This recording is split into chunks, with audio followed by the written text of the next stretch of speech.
पहला प्रश्न। मेरे नैना सावन भादों, फिर भी मेरा मन प्यासा।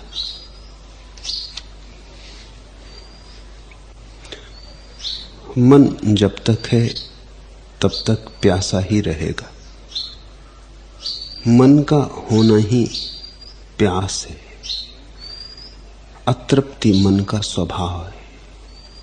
मन कभी तृप्त हुआ ऐसा सुना नहीं। मन कभी तृप्त होगा ऐसा संभव नहीं। मन तृप्त नहीं हो सकता है। इसलिए तो संसार में कोई तृप्ति नहीं है, क्योंकि संसार मन का फैलाव है, मन का विस्तार है। संसार यानी मन। संसार यानी मन के माध्यम से तृप्ति की खोज। जो नहीं हो सकता उसे करने की चेष्टा, असंभव के लिए प्रयास, जो अस्तित्व के गणित में ही नहीं है उसकी खोज। इसलिए जन्मों जन्मों तक भी खोजो, लाख रो धो, अंतर न पड़ेगा। मन का स्वभाव प्यास है। जैसे आग गरम, ऐसा मन प्यासा है। मन को प्यासा देख के लगता है कि शायद मन तृप्त हो सके। भाषा के कारण भूल पैदा होती। हम कहते मन प्यासा, तो लगता है मन तृप्त भी हो सकेगा। जब प्यासा है तो तृप्त भी हो सकेगा। ठीक ठीक होगा कहना अगर हम कहें कि मन प्यास। मन प्यासा ऐसा नहीं, मन ही प्यास। प्यास और मन एक ही बात के दो नाम। तब चीजें ज्यादा साफ होंगी। तो प्यास तो कभी भी तृप्त नहीं हो सकती। प्यास का तो स्वभाव ही प्यास है। जब तृप्ति होगी तो प्यास ना रहेगी। ऐसा थोड़ी कहोगे प्यास तृप्त हो गई, ऐसा ही कहोगे अब प्यास ना रही। प्यास की तृप्ति का अर्थ होता है प्यास का ना हो जाना। और मन भी वहीं तृप्त होता है जहां नहीं हो जाता है। जहां मन मिटा वहां तृप्ति। जब तक मन है तब तक मन की आग जलती रहेगी। और हम इस मन की आग में खूब खूब घृत डालते हैं। नई नई आकांक्षाओं के, नई नई वासनाओं के, नई नई योजनाओं के हम ईंधन को और भी प्रज्वलित करते रहते हैं। मेरे नैना सावन भादों, फिर भी मेरा मन प्यासा। आंखों के रोने से मन के तृप्त होने का कोई संबंध ही नहीं है। आंखों के आंसुओं से थोड़ी मन की तृप्ति का कुछ लेना देना है कि तुम कितने रोए उस मात्रा में तृप्ति हो जाएगी। और रोना धोना बंद करो। रो तो बहुत लिए। इस रोने से तो मन की ही गति बढ़ती है। क्योंकि रो रो के तुम यही कहते हो कि अब तक नहीं मिला, कब मिलेगा। अब तक नहीं आई मंजिल, पास कब आएगी। रो रो कर तुम कहते क्या हो? रो रो के तुम समझाने की कोशिश कर रहे अस्तित्व को कि देखो मैं कितना रो रहा हूं, अब तो कृपा करो। लेकिन तुम जो मांग रहे हो वो हो नहीं सकता। अस्तित्व के पास भी कोई उपाय नहीं।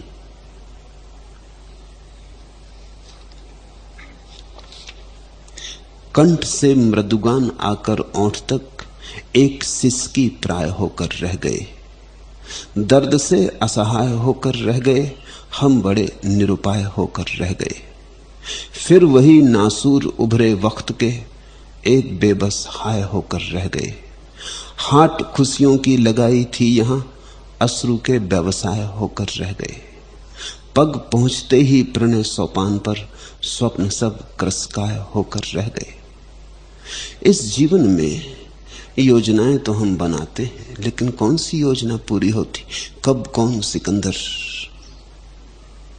जीत पाता? कब कौन पहुंच पाता है? सपने हम सब संजोते हैं। हाट खुशियों की लगाई थी यहां, अश्रु के व्यवसाय होकर रह गए। करते कुछ है, होता कुछ है। तुमने तो मांगी तृप्ति थी, आंखें आंसू बन गई। ठीक है, यही होगा, क्योंकि जिस दिशा में तुम मांग रहे हो उस दिशा में मिलन नहीं। भीतर चलो। मन का अर्थ होता है बाहर की यात्रा, बहिर यात्रा। मन का अर्थ होता है कहीं और खोज रहे। अमन का अर्थ होता है अब कहीं और नहीं खोज रहे, अपने भीतर झांक रहे। अब वहीं बैठे हैं जहां अस्तित्व स्वयं का है। अब स्वयं के केंद्र पर ठहरे, अकंप। जब तक ऐसा ना होगा तब तक कंठ से जो गान उठेंगे वो भी ओंठ तक आते आते सिसकियां हो जाएंगे। कंठ में मृदुगान आकर ओंठ तक एक सिसकी प्राय होकर रह गए। दर्द से असहाय होकर रह गए, हम बड़े निरुपाय होकर रह गए। फिर वही नासूर उभरे वक्त के एक बेबस हाय होकर रह गए।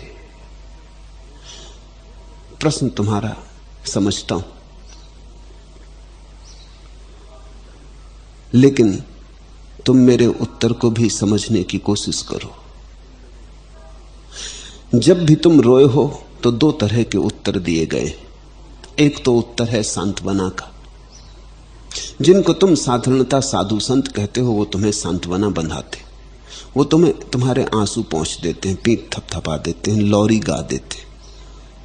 वो कहते हैं सब ठीक हो जाएगा बच्चा, प्रभु कृपा से सब ठीक होगा, घबरा मत, ये ले मंत्र, इसका जाप कर, ये ले माला, इसे फेर, सब ठीक हो जाएगा। ये जो सांत्वना देने वाले लोग हैं यही तुम्हें भटकाए हुए। ये तुम्हें जगने भी नहीं देते। तुम्हारा विषाद इतना है कि तुम्हारा विषाद जगा सकता था, लेकिन लोरी गाने वाले भी बहुत हैं, थपकियां देकर सुनाने वाले भी बहुत हैं, जो कहते हैं अब तक ठीक नहीं हुआ, कोई फिक्र नहीं, कल ठीक हो जाए। भरोसा रख भाग्य पर, भगवान पर। पूजा कर, पाठ कर, हवन कर, यज्ञ कर। अब तक तूने अपनी ही तरफ से चेष्टा की थी पाने की, अब भगवान का भी साथ लेके पाने की चेष्टा कर। अब तक तूने कोशिश तो की, लेकिन कोशिश पूरी न थी। अब समग्र मन प्राण से चेष्टा कर, और गहरा उपाय, और योग लगा, और विधि जुटा, और एकजुट होकर जूझ जा। जीत तेरी है। ऐसे लोगों को कहते हैं असंभव कुछ भी नहीं है। मेरे एक शिक्षक थे, उन्हें तो कुछ अंदाज न था। मैट्रिक में मुझे पढ़ाते थे, तो उन्होंने सिकंदर का प्रसिद्ध वचन उद्धृत किया, असंभव कुछ भी नहीं, संसार में असंभव कुछ भी नहीं। और जब उन्होंने ये वचन उद्धृत किया तो वो इसको समझाने भी लगे कि संसार में असंभव कुछ भी नहीं है। और उन्होंने बड़ी ओजस्वी वक्तृता दी। मैंने उनसे खड़े होकर कहा कि आप जो कह रहे हैं कितने ही अच्छे शब्दों में कहें, कितनी लफ्फाजी करें, ये बात सच नहीं है। क्योंकि सिकंदर की खुद की जीवन की हार कह रही है। सिकंदर के वक्तव्य से क्या होगा कि असंभव कुछ भी नहीं। और मैंने कहा इस तख्ते पर लिखें 2 और 2 और जोड़ के 3 कर दें। आप कहते हैं असंभव कुछ भी नहीं, छोटी सी बात है, तख्ता पास है, चाक रखी है हाथ में आपके, 2 को जोड़ के 3 कर दें। अगर 2 जोड़ के 3 हो जाएं तो मैं मान लूंगा कि असंभव कुछ भी नहीं। ये छोटी सी बात भी नहीं हो सकती। लेकिन लोग अपने आंसू पहुंचने में उत्सुक हैं। मेरे पास आ जाते लोग, मुझसे कहते हैं कि हमारा आत्मविश्वास कैसे मजबूत हो, कोई उपाय बताएं। वो सोचते हैं बड़ी आध्यात्मिक खोज कर रहे हैं, आत्मविश्वास कैसे मजबूत हो। इसी तथाकथित आत्मविश्वास की वजह से तुम जन्मों जन्मों भटके हो, अब तक टूटने नहीं दिया, अब तक टूटा नहीं। तुम्हारा आत्मविश्वास टूट जाए तो तुम समर्पित हो जाओ, तो तुम अर्पित हो जाओ प्रभु को। मगर ये अकड़, कोई कहता मेरा संकल्प, विल पावर कैसे मजबूत हो। क्या करोगे विल पावर मजबूत करके? संकल्प मजबूत करके करना क्या है? किसी को धन कमाना है, किसी को पद, किसी को प्रतिष्ठा, साम्राज्य बनाने हैं, यश के, गौरव के। लेकिन कब कौन बना पाया? तो एक तो है सांत्वना देने वाले संत, जो कि झूठे संत हैं। वे तुम्हारी मन की ही सेवा कर रहे हैं, हालांकि वे तुम्हें प्रीतिकर लगेंगे, क्योंकि जो भी तुम्हारे आंसू पहुंच देगा वही प्रीतिकर लगेगा। और जो भी तुम्हें थपकी दे के सुला देगा और कहेगा कि राजा बेटा सो जाओ, वही अच्छा लगेगा कि कितना प्यारा संत है। मैं उनमें से नहीं हूं।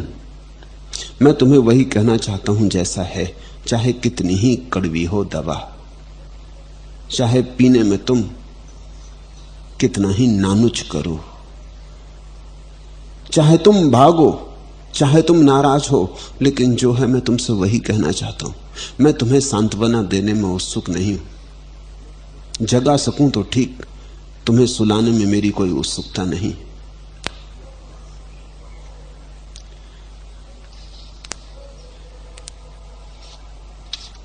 मन जब तक है तब तक दुख है, मन जब तक है तब तक नरक है। तुम मन के पार उठो। मन से बहुत झांक के देख लिया, अब जरा मन को सोने दो, तुम जागो। अब मन की खिड़की से हटो। यही तो अर्थ है ध्यान का, मन की खिड़की से हट जाना। जब कोई विचार ना हो तुम्हारे भीतर, कोई विचार ना हो, कोई विचार की तरंग ना हो, तब प्यास बचती है। कभी एक क्षण ऐसा पाया जब कोई विचार नहीं, तुम बैठे निर्विचार, निस्तरंग। उस क्षण कोई प्यास उठती है, उस क्षण अनुभव होता है कि मैं प्यासा हूं। उस क्षण तृप्ति ही तृप्ति बरस जाती,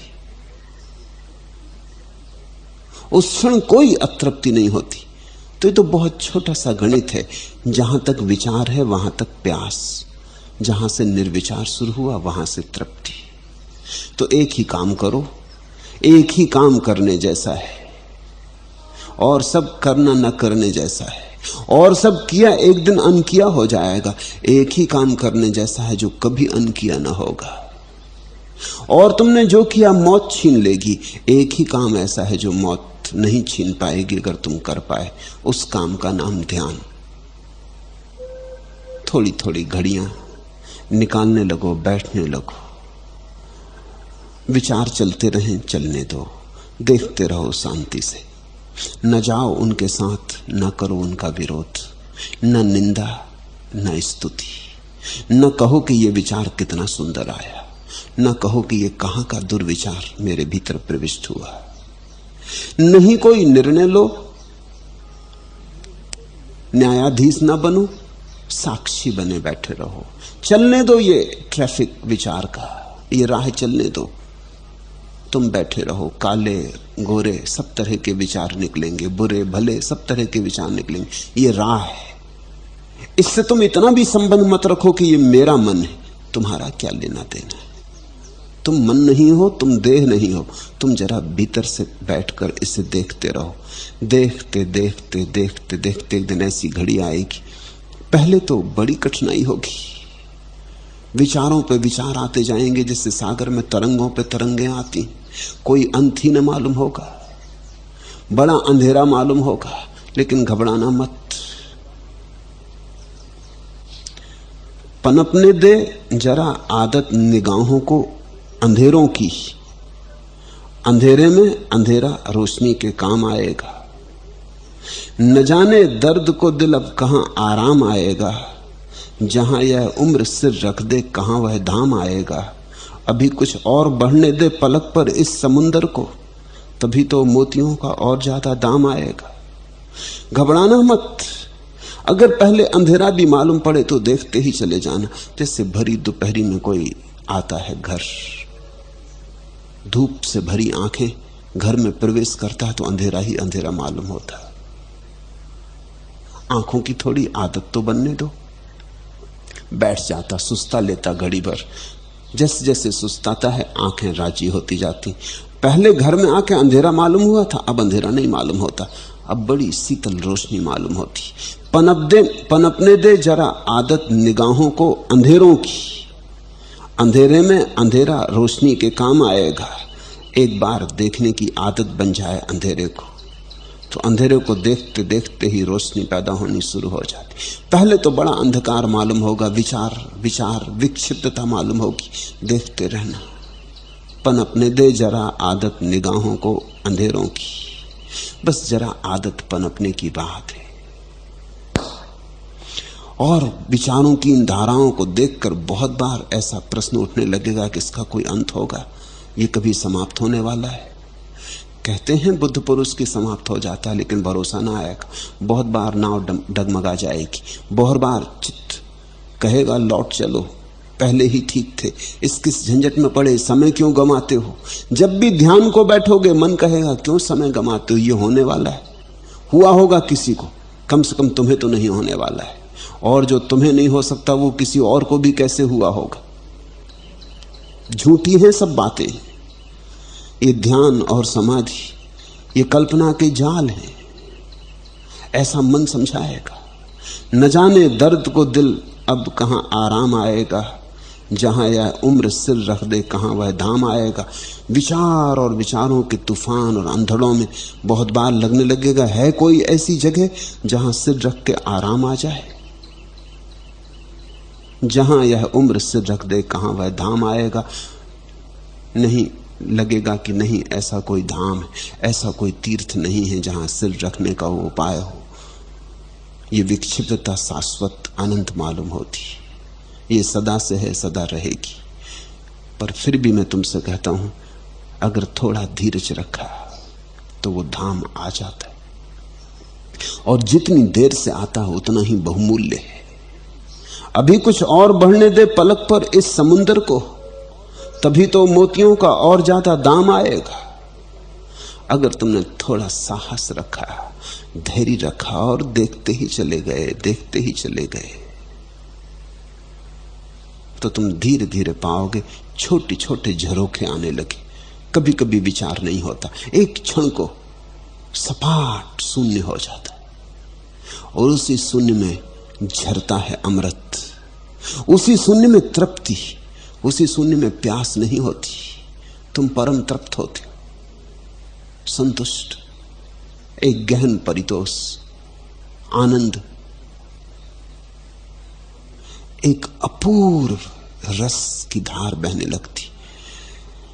ऐसा पहले तो शुरू होगा, बूंद बूंद आएगी रस की धार, बिंदु बिंदु परमात्मा उतरेगा। फिर एक दिन सिंधु की भांति भी उतरता है। तुम जैसे जैसे राजी होने लगे, पात्र जैसे जैसे तैयार होने लगा, वैसे वैसे ज्यादा ज्यादा रस की धार बहने लगती। मन से तो कभी कोई तृप्त नहीं हुआ है, जो हुए हैं तृप्त मन के पार जाकर हुए। ध्यान से तृप्ति है, मन से अतृप्ति है। ऐसा कहो, मन यानी अतृप्ति, प्यास, असंतोष, ध्यान यानी तृप्ति, संतृप्ति, परितोष।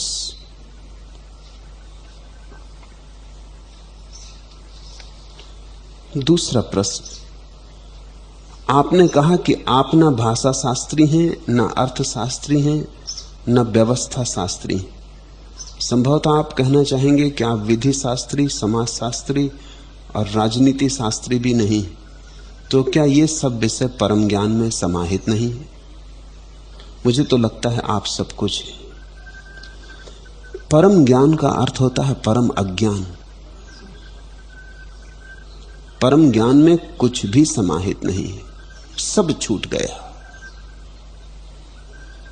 सब जाना हुआ व्यर्थ मालूम होने लगा, सिर्फ जानने वाला बचा। परम ज्ञान का अर्थ होता है सिर्फ जानने वाला बचा। जानी गई बातें सब गई, विषय गए, सिर्फ साक्षी बचा। परम ज्ञान का संबंध ज्ञेय से नहीं है, ज्ञाता से है। तो परम ज्ञान में राजनीति तो है ही नहीं, समाजशास्त्र और विधि शास्त्र तो है ही नहीं, परम ज्ञान में तो धर्म शास्त्र भी नहीं है, परम ज्ञान में तो अध्यात्म शास्त्र भी नहीं है। परम ज्ञान में तो दर्शन शास्त्र भी नहीं, परम ज्ञान में तो कुछ भी नहीं। परम ज्ञान तो महाशून्य का नाम है। परम ज्ञान यानी परम अज्ञान। उस घड़ी तुम कुछ भी नहीं जानते, बस जानने वाला ही शेष रह गया अपनी परम शुद्धि में, क्योंकि जो भी तुम जानते हो वो तुम्हारे जानने वाले को अशुद्ध करता है। विकृति होती, मिलावट हो जाती। चेतना के स्वभाव को समझो। चेतना का स्वभाव है, चेतना जो भी जानती है उसी का रूप ले लेती, उसी का आकार ले लेती, तदाकार हो जाती। जैसे जब तुमने गुलाब का फूल देखा तो तुम्हारी चेतना गुलाब का फूल बन जाती, उसका रूप ले लेती। नहीं तो तुम देख कैसे पाओगे गुलाब के फूल को? गुलाब का फूल तो बाहर है, भीतर तो है नहीं।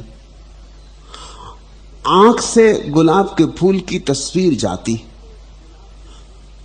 तस्वीर भी नहीं जाती। अगर तुम वैज्ञानिक से पूछो, आंख के जानकार से पूछो, तो तस्वीर भी नहीं जाती, क्योंकि आंख पर तस्वीर बनती है जरूर, पर आंख के पीछे तो सिर्फ स्नायुओं का जाल है, उनसे तस्वीर जा नहीं सकती। स्नायुओं से तो कुछ रासायनिक प्रक्रियाएं जाती, रासायनिक प्रक्रियाएं जाके तुम्हारी चेतना में पुनः किसी चीज को जन्म देती। वहां तुम गुलाब का फूल देखते हो तो तुम्हारी चेतना ही गुलाब के फूल का आकार लेती। इसलिए तो गुलाब के फूल को देखते देखते तुम ऐसे मग्न हो जाते हो, ऐसी सुवास से भर जाते हो, तुम गुलाब के फूल हो गए। कृष्णमूर्ति बार बार कहते हैं, the observer is the observed. वो जो अवलोकन कर रहा है वो अवलोकित है। जब तुम गुलाब के फूल को देखते हो तो गुलाब का फूल तो बाहर है, उसे तो तुम देख ही नहीं सकते। तुम बाहर गए कहां? तुम भीतर हो, गुलाब का फूल बाहर है। लेकिन तुम्हारे भीतर एक गुलाब का फूल आकृति लेता है।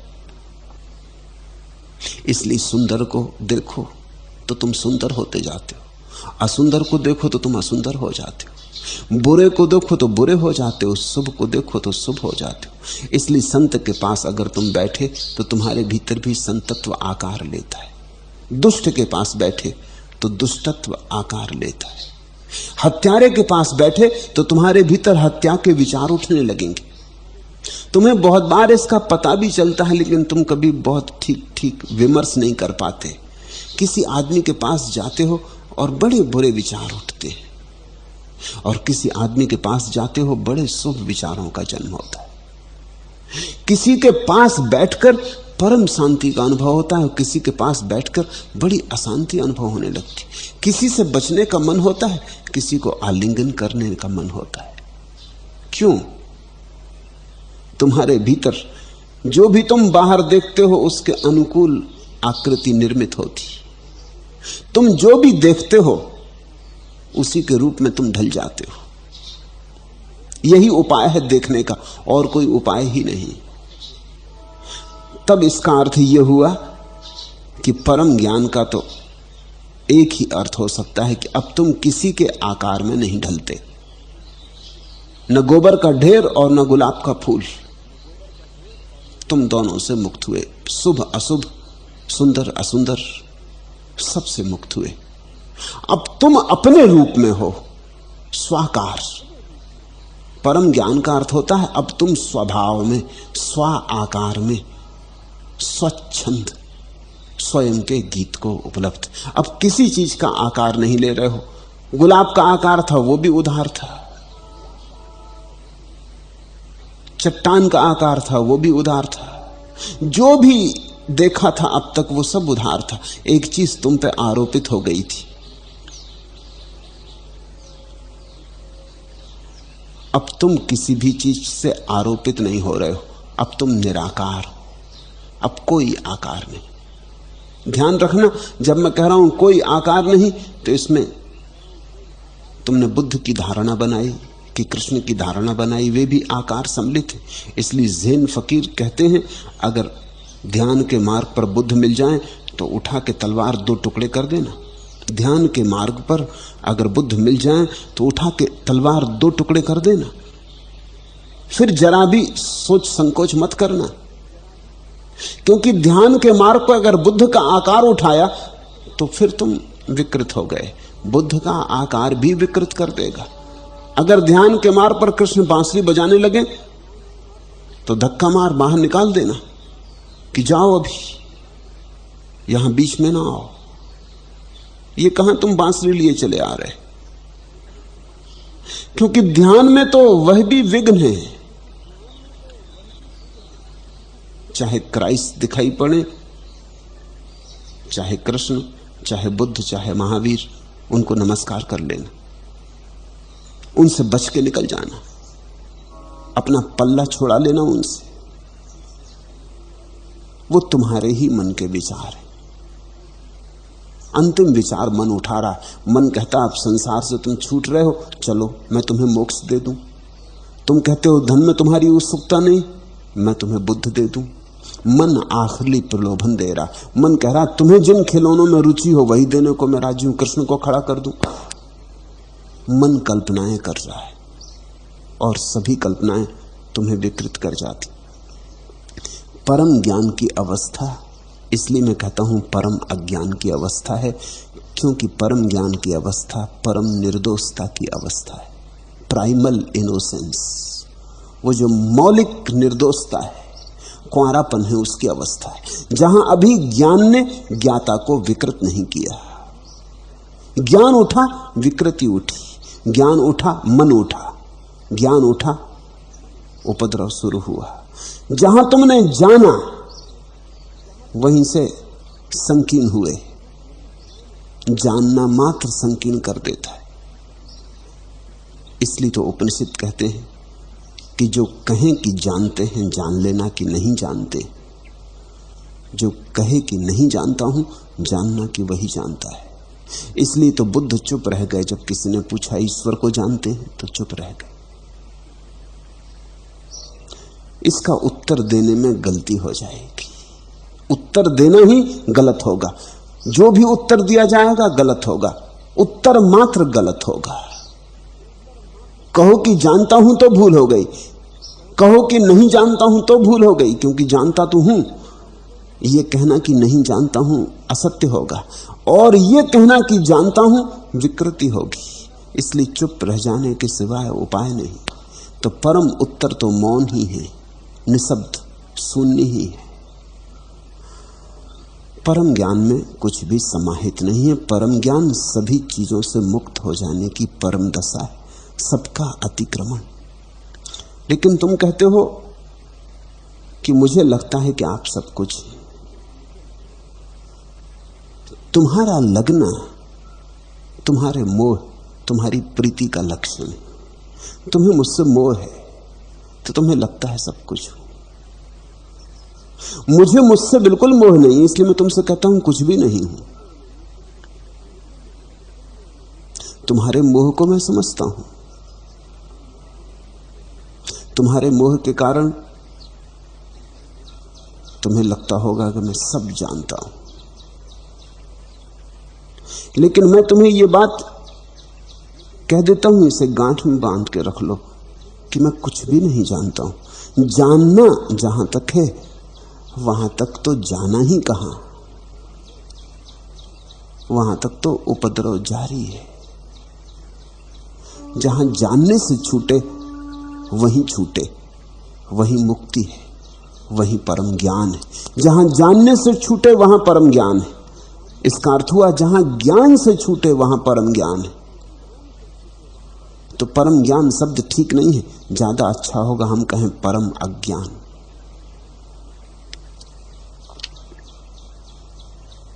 तीसरा प्रश्न, कृपा पूर्वक समझाएं कि बुद्ध पुरुषों की पहचान क्या है। न समझा सकूंगा।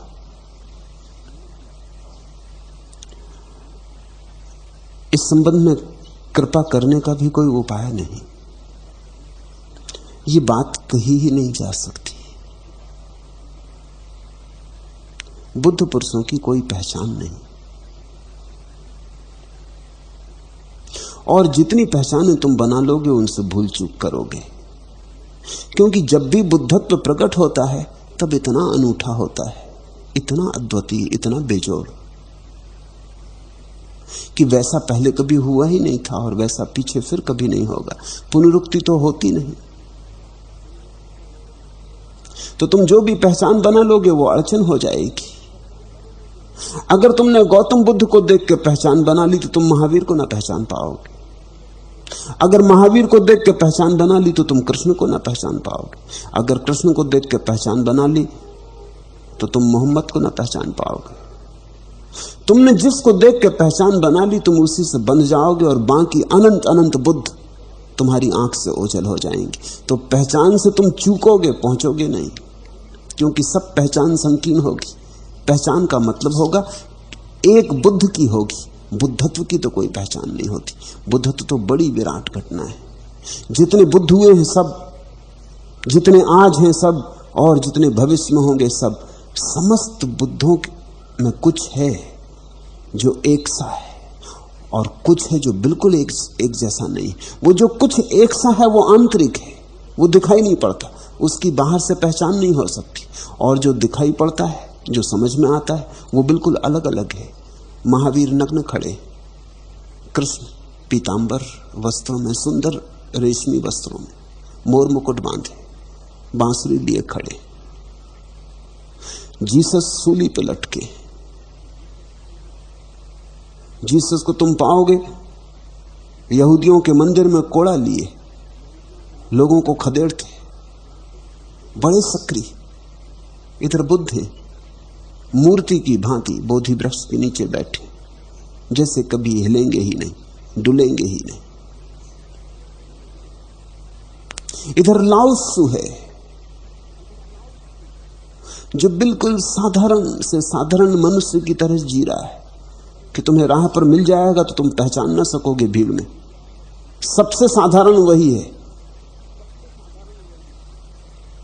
और इधर मोसेस हैं, जरथुस्त्र हैं, बड़े विशिष्ट। लाखों की भीड़ में होगे तो भी तुम जरथुस्त्र को पहचान लोगे, वो अलग दिखाई पड़ेंगे। और फिर भी इन सब के भीतर एक ही घटना घटी है बुद्धत्व की, ये सब जाग गए।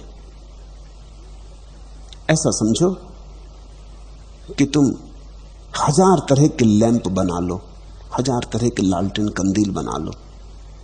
किसी में लाल रंग का कांच लगा दो, किसी में पीले रंग का, किसी में हरे रंग का, किसी में बहुत मोटा कांच लगा दो, किसी में बहुत पतला कांच लगा दो, किसी में सफेद बहुत पारदर्शी। और सब कंदील अलग अलग ढांचे, ढंग, रूप, रंग के हों और तुम सबको जला दो तो सभी के भीतर रोशनी एक होगी और सभी के बाहर अलग अलग रूप प्रकट होगा। नीले कांच से नीला रंग झरता हुआ मालूम होगा। और रोशनी नीली नहीं है, रोशनी तो एक ही है भीतर, लेकिन ये जो कांच की परत है ये उसे नीला कर रही। लाल से लाल रंग झरता मालूम होगा, पीले से पीला रंग झरता मालूम होगा। कोई कंदील सतरंगी हो सकती, उससे पूरा इंद्रधनुष निकलता मालूम होगा। कृष्ण ऐसी ही कंदील, इंद्रधनुषी, 7 रंग, मोर पंख। लाओ त्सु ऐसी कंदील है, इतना पारदर्शी कि तुम्हें पता ही नहीं चलेगा कि कंदील है भी, कि कांच है भी। इतना पारदर्शी कि जब तक तुम जाके छू ही ना लोगे तुम्हें पता ही नहीं चलेगा। बहुत पारदर्शी कांच को दूर से तुम देख नहीं सकते, टकरा जाओगे तभी पता चलेगा कि अरे कोई है। अलग अलग बुद्ध हैं, महावीर हैं। महावीर बिना कांच के सिर्फ रोशनी चल रही, नग्न खड़े, कोई रंग रूप नहीं, लेकिन रोशनी एक है। अब इस रोशनी के लिए क्या कहें? और ये रोशनी बाहर की नहीं है, ये रोशनी भीतर की, चैतन्य की, बुद्धत्व यानी चैतन्य, जागरूकता की। मैं तुमसे ये कह भी दूं तो कुछ हल तो ना होगा। मैं तुमसे कहूं कि बुद्धत्व की एक ही पहचान है, परम जागरूकता। इससे क्या हल होगा? इससे कुछ तुम्हें सहायता तो ना मिलेगी। परम जागरूकता, तुम कहोगे परम जागरूकता यानी क्या? प्रश्न वहीं के वहीं खड़ा रहेगा। तुम सोए हुए हो, तुमने सिर्फ सोने का स्वाद जाना है, जागरण का तो तुम्हें कुछ भी पता नहीं। जागरण शब्द तुम्हें मालूम, जागरण का कोई अनुभव नहीं। जब तक तुम जागो ना तब तक तुम जान ना सकोगे। बुद्ध हुए बिना बुद्धत्व को जानने का कोई उपाय नहीं। अनुभव काम आएगा, परिभाषा काम ना आएगी, लेकिन कुछ इशारे किए जा सकते हैं। इसको परिभाषा मत समझना, सिर्फ इशारे। इशारे और परिभाषा में फर्क समझ लेना। परिभाषा का अर्थ होता है बात कह दी पूरी पूरी, इशारे का अर्थ होता है सिर्फ इंगित है। समझो तो बहुत है, ना समझो तो कुछ भी नहीं। परिभाषा का अर्थ है ये लो परिभाषा, जो था जानने योग्य इसमें रख दिया है। इशारे का अर्थ है ये सिर्फ इंगित है, इसे बहुत जोर से मत पकड़ लेना, नहीं तो चूक जाओगे। जैसे कोई आदमी चांद की तरफ उंगली से इशारा करे और तुम उसकी उंगली पकड़ लो कि चलो ये चांद है। उंगली चांद नहीं है, उंगली चांद की परिभाषा भी नहीं है। उंगली में कहां चांद की परिभाषा? उंगली से चांद का क्या लेना देना? उंगली गोरी हो, काली हो, कुरूप हो, सुंदर हो, अपंग हो, क्या फर्क पड़ता है? बूढ़ी हो, जवान हो, स्त्री की हो, पुरुष की हो, बच्चे की हो, क्या फर्क पड़ता है?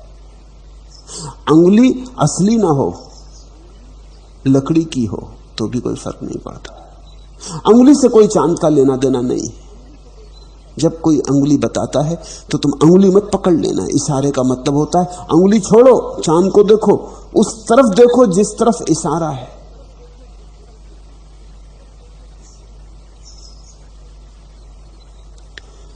ये इंगित है, परिभाषाएं नहीं।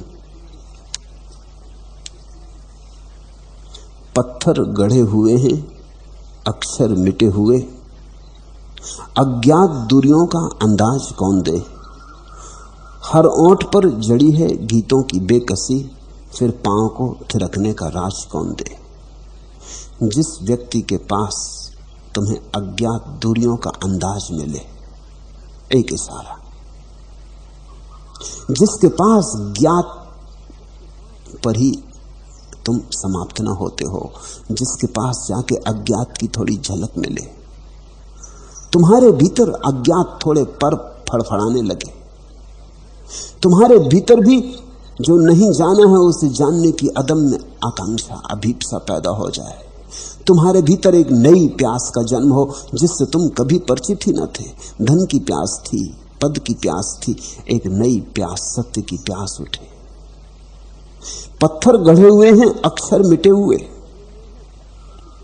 अज्ञात दूरियों का अंदाज कौन दे। इस संसार में तो ऐसी हालत है जैसे मील का पत्थर हो और उसके अक्षर मिट गए हों। ऐसी हालत है लोगों की, लोग पथरीले हो गए और उनकी आत्मा के सब अक्षर मिट गए। प्रत्येक व्यक्ति की आत्मा का तीर अनंत की और अज्ञात की ओर है, लेकिन मिट गया है, धुंधला हो गया। समय ने, रेत ने, समय की धूल ने सब ढांप दिया है। तुम मील के पत्थर नहीं हो। अब तुम्हारे भीतर कोई इशारा नहीं जो तुमसे पार जाता हो, तुम अपने पे समाप्त हो गए। ऐसा समझो कि जैसे मील के पत्थर को किसी ने हनुमान जी समझ के पूजा शुरू कर दी, लाल रंग से रंगे बैठे और अक्षर भी मिट गए, तो किसी ने फूल चढ़ा दिए और हनुमान जी की पूजा शुरू हो गई। अब इससे कोई इशारा आगे की तरफ नहीं जाता, ये अपने पे ही बात खत्म हो गई। पत्थर गढ़े हुए हैं, अक्षर मिटे हुए, अज्ञात दूरियों का अंदाज कौन दे। इस संसार में जब कभी तुम्हें कोई ऐसा व्यक्ति मिल जाए जिससे तुम्हारे भीतर अज्ञात की सुगबुगाहट पैदा होने लगे, तुम्हारे भीतर एक नई खोज पैदा हो, अनजानी, अपरिचित, कभी न जानी, कभी न पहचानी, जिसके पास से तुम्हें यात्रा का एक नया द्वार खुले, एक नया आयाम, समझना कि वहां कुछ है। कोई किरण फूटी, कोई सूरज वहां उगा। हर ओंठ पर जड़ी है गीतों की बेकसी, फिर पांव को थिरकने का राज कौन दे। यहां संसार में तो सब ओंठ सिए हुए, गीत की तो छोड़ो, मुश्किल से गालियां निकलती, गीत तो निकलते ही नहीं। यहां तो ओंठ जड़े हुए सिले हुए पड़े, लोग तो भूल ही गए, उनके प्राणों का गीत पैदा ही नहीं हुआ है। जो गीत लेकर आए थे गाया नहीं, जो बीज लेकर आए थे बीज की तरह पड़ा है, अंकुरित नहीं हुआ, फूला फला नहीं। फिर पांव को थिरकने का राज कौन दे? यहां तो नाच लोग भूल ही गए हैं, नृत्य भूल ही गए हैं, उत्सव भूल ही गए। जिस किसी व्यक्ति के पास तुम्हारे पांव में थिरक आने लगे, जिस किसी व्यक्ति के पास तुम्हें नृत्य की नई भाव भंगिमाएं प्रकट होने लगे, तुम्हारे भीतर एक नर्तन शुरू हो, समझना कि वहां कुछ हुआ है। ये इशारे हैं, परिभाषाएं नहीं।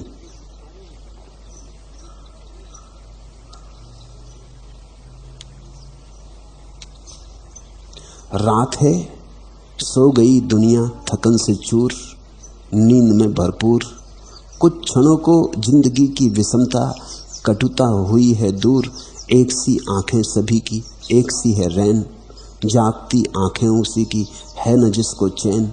मैं नहीं यह चाहता सोता रहे जग, हो सदा ही रैन। चाहता हूं किंतु कर्मठ दिवस में भी नींद सा हो चैन। सुनो फिर से, मैं नहीं यह चाहता सोता रहे जग, हो सदा ही रैन। चाहता हूं किंतु कर्मठ दिवस में भी नींद सा हो चैन। जिस व्यक्ति के कर्म में भी तुम्हें नींद जैसे चैन की प्रतीति हो, जो चले और फिर भी अनचला मालूम पड़े, जो बोले और फिर भी अनबोला मालूम पड़े,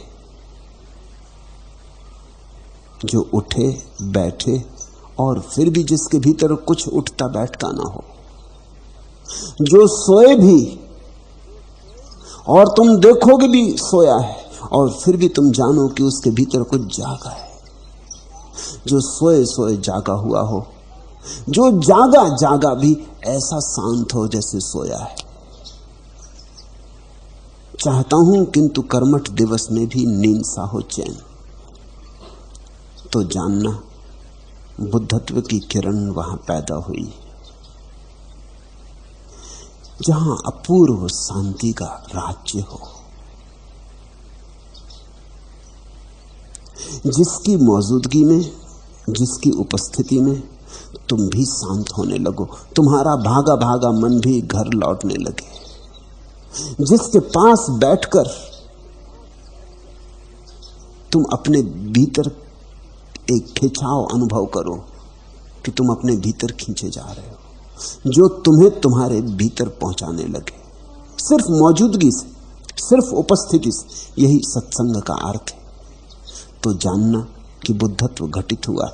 मगर फिर मैं दोहरा दूं, ये इशारे हैं, इनको परिभाषाएं मत समझ लेना। सिमटकर आज बाहों में चलो, आकाश तो आया, उतरकर एक टुकड़ा चांदनी का पास तो आया।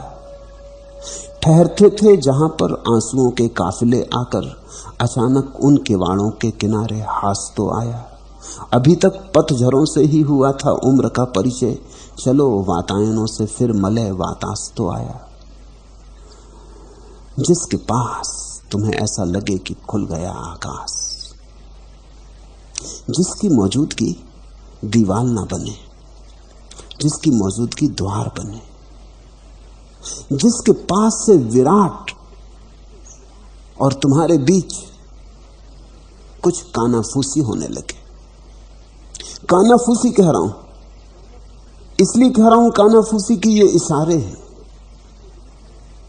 जिसके पास कुछ झलके, आहटें, पदचाप सुनाई पड़े, धुंधले धुंधले होंगे, साफ तो हो नहीं सकते क्योंकि तुम सोए हुए हो। सोए हुए आदमी के पास कोई नाच भी रहा हो तो भी उसे पक्का तो पता नहीं चलेगा। नींद में कभी कभी घूंघर बज जाएंगे, कभी पैरों की ताल मालूम पड़ जाएगा,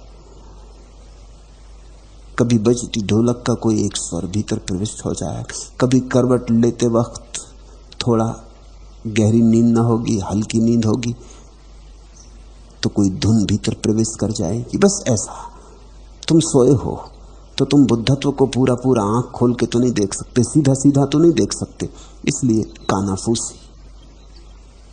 पदचाप, वे भी नींद में और दूर से सुने गए।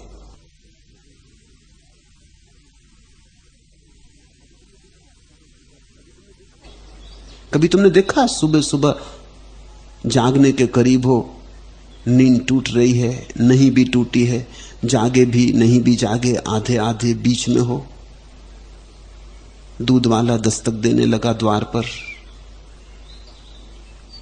राह चलने लगी, बच्चे स्कूल जाने की तैयारी करने लगे, किचन में पत्नी कामधाम करने लगी, ऐसी टूटी फूटी आवाजें सुनाई पड़ रही हैं। तुम जागे भी नहीं हो, तुम सोए भी नहीं हो, तुम इतने भी नहीं सोए हो कि कुछ सुनाई ना पड़े, तुम इतने जागे भी नहीं हो कि साफ साफ सुनाई पड़ जाए। ऐसी तुम्हारी दशा है। ऐसी दशा में बुद्धत्व की पहचान और परिभाषा पूरी पूरी तुम्हारे हाथ में नहीं हो सकती। इसलिए कहता हूं, इशारा सिमटकर आज बाहों में चलो, आकाश तो आया, उतरकर एक टुकड़ा चांदनी का पास तो आया। और तुम पूरे बुद्धत्व की परिभाषा की फिक्र छोड़ो,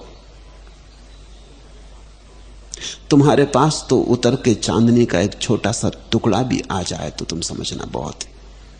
तुम्हें तो थोड़े बहुत लक्षण मालूम हो जाएं तो बहुत है। तुम इस पागलपन में मत बैठना कि तुम जब पूरा पूरा पक्का पता लगा लोगे कि यह आदमी बुद्ध है, जब पक्की पहचान हो जाएगी और सरकारी सर्टिफिकेट मिल जाएगा, तब तुम झुकोगे, तो तुम कभी ना झुकोगे। एक बात ख्याल रखना कि बुद्ध कभी भी सरकारी संत नहीं रहे, अब तक तो नहीं रहे। बुद्ध कोई विनोबा भावे नहीं है, कोई सरकारी संत नहीं। बुद्धत्व तो मौलिक रूप से क्रांति है, विद्रोह है, बगावत है, आमूल, आचूल। कौन प्रमाण पत्र देगा? कोई काशी के पंडितों की सभा प्रमाण पत्र थोड़ी देगी बुद्ध को। वो तो जिनको दे समझ लेना कि वो बुद्ध नहीं है, क्योंकि काशी के पंडित और बुद्धों को वो संभव नहीं है। उनके प्रमाण पत्र तो इसी बात की खबर है कि कम से कम इतना तय हो गया कि ये आदमी बुद्ध नहीं, चलो इससे झंझट मिटी। बुद्ध पुरुष तुम्हें पोप की पदवियों पर नहीं मिलेंगे और न शंकराचार्यों की पदवियों पर मिलेंगे, क्योंकि ये तो परंपराएं हैं, और परंपरा में जो आदमी सफल होता है वो मुर्दा हो तो ही सफल हो पाता है। परंपरा के द्वारा पद पाना सिर्फ मुर्दों के भाग्य में, जीवंत लोगों के भाग्य में नहीं। ये सौभाग्य है जीवितों का और मुर्दों का दुर्भाग्य। इसलिए तुम कैसे पहचानोगे? और पूरी पहचान का तुम विचार ही मत करना, क्योंकि तुम पूरा पहचानोगे तो तुम बुद्ध हो जाओगे। तुम बुद्ध होते तो पहचानने की जरूरत ना थी, क्या प्रयोजन था? तुम नहीं हो इसलिए तो पहचानने चले हो। इसलिए पूरे पूरे के ख्याल मत करना। सिमट कर आज बाहों में चलो, आकाश तो आया, उतरकर एक टुकड़ा चांदनी का पास तो आया। छोटा सा टुकड़ा चांदनी का तैरा है तुम्हारे पास तो बहुत धन्य भाग, अहो भाग। तुम उतने पर ही भरोसा करना। उसी चांदनी के टुकड़े को पकड़ के अगर बढ़ते रहे, चलते रहे, तो किसी दिन पूरे चांद के भी मालिक हो जाओ। किसी दिन पूरा आकाश भी तुम्हारा हो जाएगा। तुम्हारा है, लेकिन अभी तुम्हें पहुंचना नहीं आया, चलना नहीं आया। अभी तुम घुटने के बल चलते हुए छोटे बच्चे की भांति हो। अभी तुम्हें चलने का अभ्यास करना है। ठहरते थे जहां पर आंसुओं के काफिले आकर, अचानक उन किबाड़ों के किनारे हास तो आया। किसी व्यक्ति के पास तुम्हें जीवन के परम हास का थोड़ा सा भी स्वाद आ जाए तो संत उदास नहीं होंगे, बुद्ध पुरुष उदास नहीं होंगे। जिनको तुम देखते हो मंदिरों मस्जिदों में बैठे गुरु गंभीर लोग, लंबे चेहरों वाले लोग, बुद्ध पुरुष वैसे नहीं होंगे। बुद्ध पुरुष तो उत्सव है। बुद्ध पुरुष तो ऐसा है जिसमें अस्तित्व के कमल खिल गए। कहां उदासी, कहां लंबे चेहरे। बुद्ध पुरुष गंभीर नहीं। बुद्ध पुरुष के पास तो तुम्हें एक मृदु हास मिलेगा। हल्की हल्की हंसी, एक मुस्कुराहट, एक स्मित, एक उत्सव, एक आनंद भाव। ठहरते थे जहां पर आंसुओं के काफिले आकर अचानक उन किवाड़ों के किनारे हास तो आया। तो तुम्हारी आंसुओं से भरी आंखों और तुम्हारे कारागृह में दबे हुए चित्त के पास अगर तुम्हें कभी कोई एक स्मित, एक हास, एक उत्सव की झलक भी आ जाए तो छोड़ना मत उन चरणों को। उन्हीं चरणों के सहारे तुम परम मुक्ति और स्वातंत्र के आकाश तक पहुंच जाओगे। अभी तक पतझड़ों से ही हुआ था उम्र का परिचय, चलो वातायनों से फिर मलय वातास तो आया। अभी तक तो तुम्हारी पहचान पतझड़ से ही थी। पतझड़ और पतझड़ और पतझड़, ऐसा ही तुमने जाना था। तुम्हारे जीवन का राग आंसुओं और रुदन से भरा था। तुमने जीवन का कोई और अहोभाव का क्षण तो जाना नहीं था, नरक ही नरक जाना था। जिस किसी क्षण में किसी व्यक्ति के पास तुम्हें लगे चलो वातायनों से फिर मलय वातास तो आया, और तुम्हें ऐसे लगे कि हवा का एक झोंका आया, मलय वातास, शुभ्र, स्वच्छ, ताजा, स्वच्छ सुबह का मलयाचल से चलकर, ताजा ताजा पहाड़ों से उतरकर, ऊंचाइयों से उतरकर, तुम्हारी नीचाइयों पर, तुम्हारी घाटियों में, तुम्हारे अंधेरे में एक हवा का झोंका जिसके पास अनुभव में हो जाए, समझना कि बुद्धत्व करीब है, कुछ घटा है। फिर दोहरा दूं, ये इशारे हैं। इशारों को बहुत जोर से मत पकड़ना, अन्यथा उनके प्राण निकल जाते। इशारों को ऐसा मत पकड़ना कि उनकी फांसी लग जाए। ये परिभाषाएं नहीं है, परिभाषा तो हो नहीं सकती, सिर्फ इंगित है। इंगित को बड़ी सहानुभूति, प्रेम से अपने भीतर डूब जाने देना।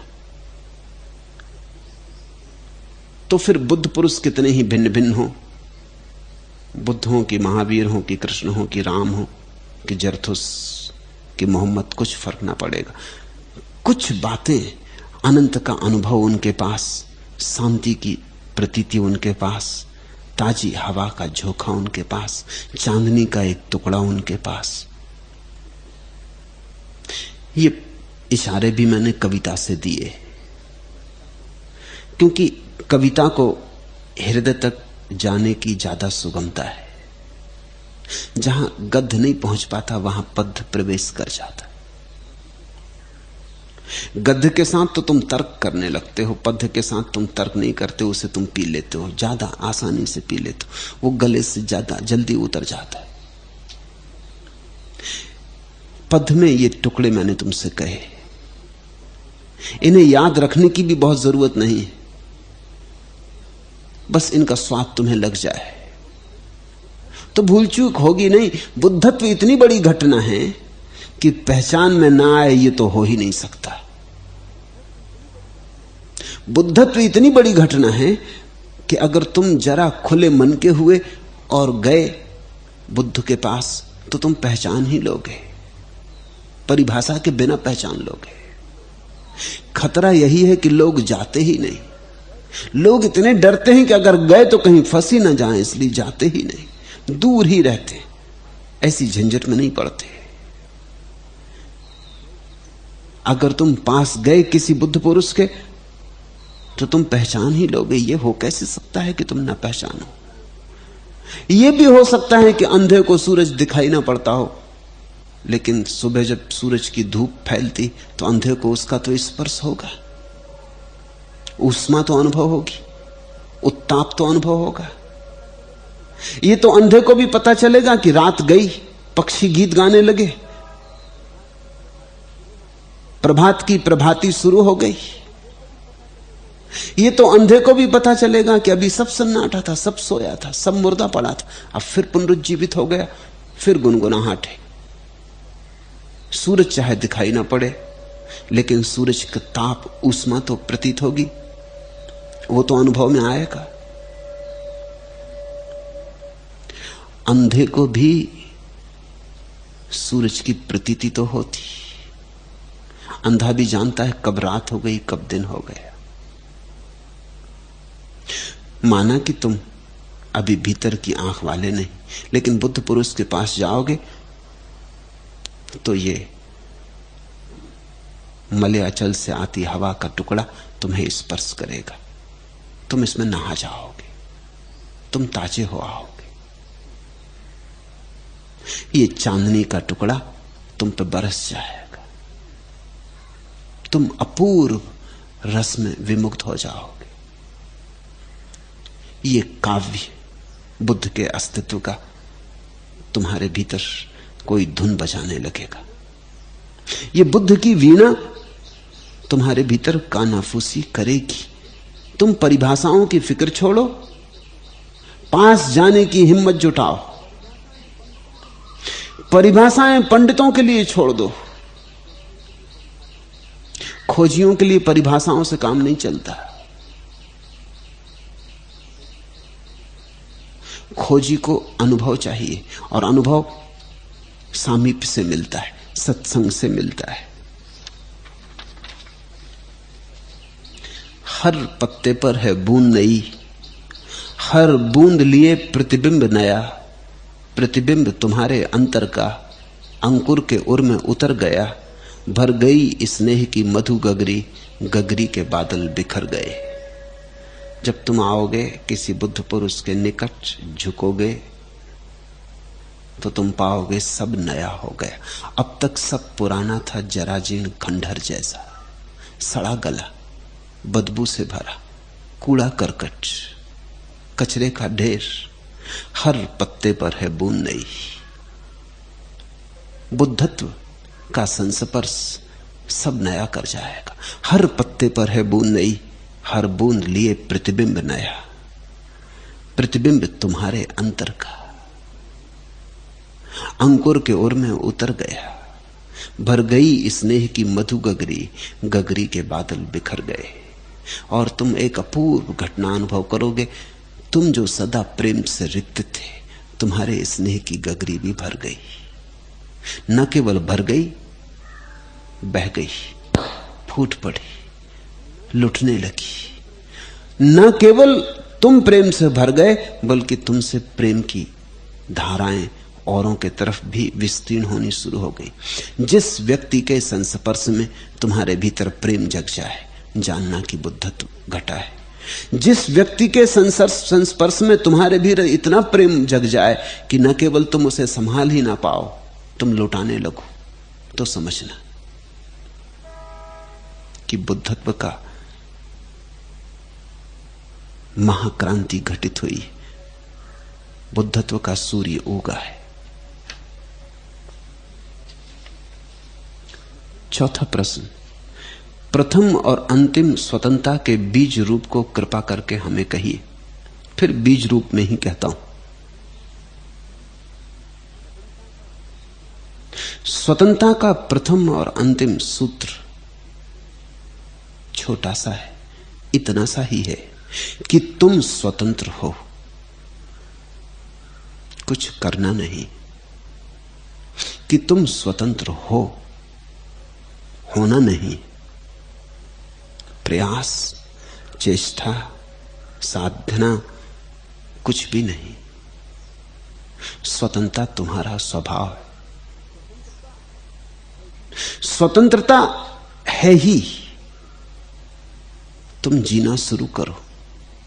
तुम ऐसे जीना शुरू करो जैसे स्वतंत्र हो, और तुम रोज रोज पाओगे स्वतंत्रता बढ़ती जाती। और एक दिन तुम पाओगे खूब पागल थे हम भी, नाहक गुलाम होने का ढोंग कर रहे थे। स्वतंत्र हम थे। सिर्फ तुम्हारा अभ्यास है गुलामी का, स्वतंत्रता तुम्हारा स्वभाव है। तुम उसकी उद्घोषणा करो। स्वतंत्रता पानी नहीं है, स्वतंत्रता है ही, सिर्फ प्रकट करनी। जैसे बीज में छिपा है वृक्ष, ऐसी स्वतंत्रता तुम में छिपी है। तो इतना ही सूत्र है प्रथम और अंतिम स्वतंत्रता का कि तुम्हें स्वतंत्र होना नहीं है, तुम स्वतंत्र हो। इस बात को हृदयंगम करो, इस बात को अपने में उतर जाने दो कि तुम्हारे हृदय के अंतरतम में विराजमान हो जाए। अष्टावक्र की पूरी महागीता का स्वर इतना सा है कि तुम सिद्ध हो, तुम्हें साधक नहीं होना है।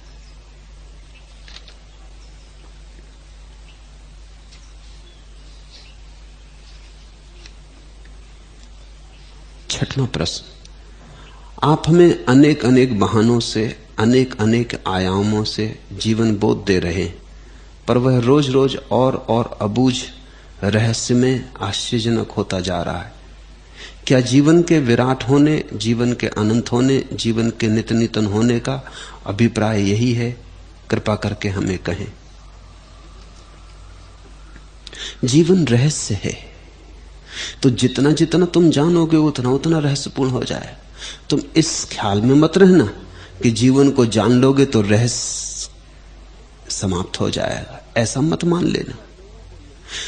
साधारणता लोगों को यही ख्याल है कि जिस बात को जान लिया उसमें रहस्य समाप्त हो जाता है। विज्ञान की यही धारणा है कि जिस बात को जान लिया उसमें फिर कोई रहस्य नहीं।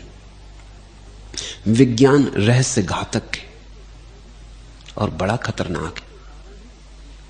विज्ञान के कारण ही संसार से आश्चर्य भाव खो गया है। लोग किसी चीज से आश्चर्यचकित नहीं है। जर्मन कवि गैटे ने लिखा है कि यहां एक एक चीज आश्चर्यजनक है, पर हम न मालूम कैसे जड़ हैं कि हमें किसी बात में कोई आश्चर्य नहीं मालूम होता। एक अंकुर फूटता है बीज से, तुम इससे बड़ा और आश्चर्य खोज सकोगे? एक वृक्ष पर नया पल्लव आता है, नई पत्ती फूटती, तुम इससे बड़ा कोई आश्चर्य खोज सकोगे? किसी स्त्री के गर्भ में एक नए बच्चे का आविर्भाव होता, तुम इससे बड़ा और आश्चर्य खोज सकोगे? तुम जरा सोचो, रोज रात आकाश तारों से भर जाती। अगर ऐसा 1000 साल में एक ही बार होता तो लोग नाचते उस रात, कोई सोता नहीं। 1000 साल में अगर एक बार ऐसा होता कि रात तारों से भर जाती तो सारी पृथ्वी जागी रहती, लोग नाचते, उत्सव मनाते, धूमधाम करते, गीत गाते और चकित होते लोग कि कैसा अद्भुत। और रात रोज तारों से भरती, कोई नहीं नाचता। रोज के कारण, परिचित होने के कारण तुम आश्चर्य को अनुभव नहीं करते हो। तुम अगर गौर से देखोगे तो जीवन सब तरफ आश्चर्य ही आश्चर्य है, रहस्य ही रहस्य। लेकिन विज्ञान बड़ा रहस्य घाती, वो रहस्य का दुश्मन है। और विज्ञान ने लोगों के जीवन को बड़े दुख से भर दिया, क्योंकि जहां रहस्य समाप्त हो गया वहां जीवन का काव्य नष्ट हो जाता है। जहां जीवन का काव्य नष्ट हुआ वहां जीवन का धर्म नष्ट हो जाता है। जहां जीवन से धर्म नष्ट हुआ वहां जीवन में कुछ अर्थ नहीं बचता। एक व्यर्थ कथा किसी मूर्ख के द्वारा कही हुई, शोरगुल बहुत, अर्थ कुछ भी नहीं। रहस्य ही प्रभु का पदचाप है। यहां जो मैं कह रहा हूं ये कोई रहस्य को नष्ट करने के लिए नहीं। यहां तो जो कहा जा रहा है उससे तुम रहस्य के प्रति जागो, खूब जागो, जागते ही चले जाओ और रहस्य बड़ा होता चला जाए। यही धर्म और विज्ञान का फर्क है। धर्म का जानना ऐसा जानना है जिससे रहस्य समाप्त नहीं होता और रहस्यपूर्ण और रसमय हो जाता है। तुम्हारा अहोभाव बढ़ता जाता है। विज्ञान रहस्य को नष्ट कर देता है, धर्म रहस्य पर पड़ी हुई धूल को झाड़ता है और रहस्य को पुनः पुनः ताजा करता है। तो मैं जो यहां कह रहा हूं तुमसे, रहस्य बढ़ाने को, तुम्हें रहस्यवादी बनाने को, तुम्हें बनाना है रहस्य के जगत में डूबे हुए अपूर्व जन, जिनका रोआ रोआ रहस्य से भरा है, रोमांचित है। बात इतनी सी कहानी हो गई, एक चूनर और धानी हो गई। गंध ले जाती बिना मांगे हवा, देह जब से रात रानी हो गई। उम्र अचानक हीर हो गई, निर्धन नजर अमीर हो गई।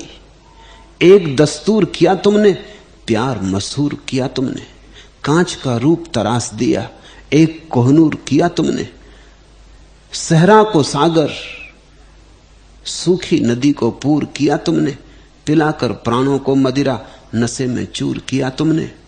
बात इतनी सी कहानी हो गई, एक चूनर और धानी हो गई। यहां तो काम जो है वो रंगरेज का है, यहां तो चूनर रंगनी और धानी। यहां तो काम मधु पिलाने का, ये तो मधुशाला है। आश्रम शब्द से तुम धोखे में मत पड़ना, ये शब्द तो सिर्फ लोगों को धोखा देने के लिए। यहां तो एक मधुशाला है। पिलाकर प्राणों को मदिरा, नशे में चूर किया तुमने। बात इतनी सी कहानी हो गई, एक चूनर और धानी हो गई।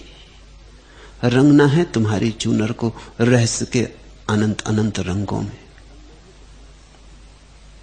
रंगना है तुम्हारे प्राणों को रस के नए नए आयामों में।